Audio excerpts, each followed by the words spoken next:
Piece number 10, True Happiness. Grandfather always believed that happiness is not the elusive prize that we think it is.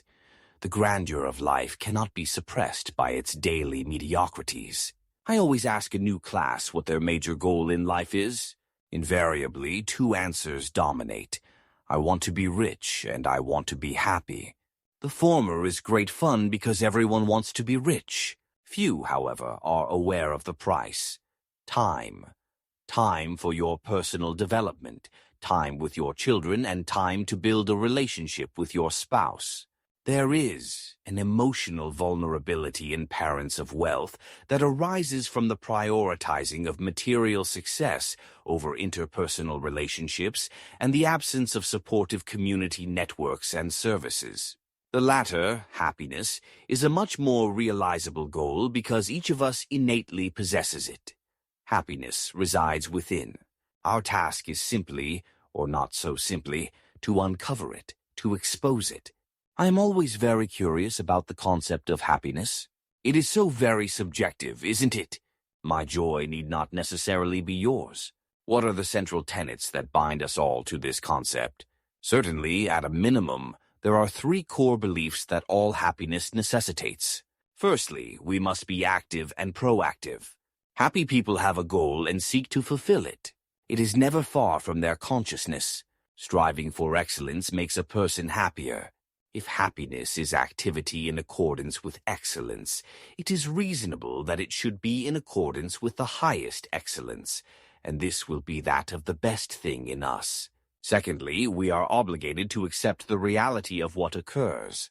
If we do our very best and have honestly done so, we must accept the result.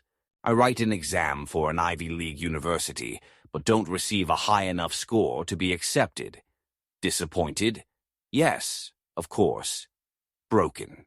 Never. The fight will be resumed another day. This lends itself to slogans such as, never give up, etc. The author of Tuesdays with Morrie notes that he was an unhappy man when he began to interview Dr. Schwartz. Upon writing the book, he discovers a whole new career. Writer. He is thus, once again, happy. Take notice that all events turn out justly, and that if you observe nicely, you will not only perceive a connection between causes and effects, but a sovereign distribution of justice, which presides in the administration and gives everything its due. Observe then as you have begun, and let all your actions answer the character of a good man.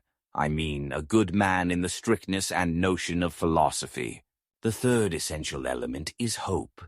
If you are in the most dire of circumstances, ill health or prison, and yet you retain your hope, all will be ameliorated.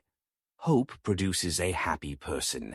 I do not mean an emotionally elated person, but a person who believes that the outcome will improve and a state of happiness will be achieved.